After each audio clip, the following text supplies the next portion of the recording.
ជាក្មេងក្រៅសាលាឲ្យចូលរៀនមិនចង់ចូលចិត្តធ្វើអីផ្សេងអស់តាមតែចំណងដូចលុយម៉ាក់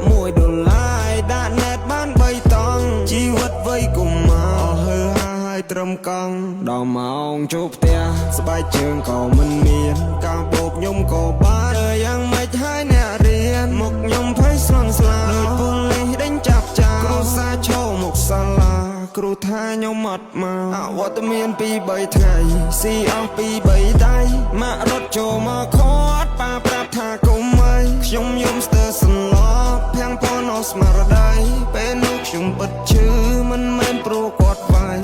ត្រឹមមួយម៉ាត់យ៉ាងខ្លីម៉ាក់បាខំណាស់រាល់ថ្ងៃ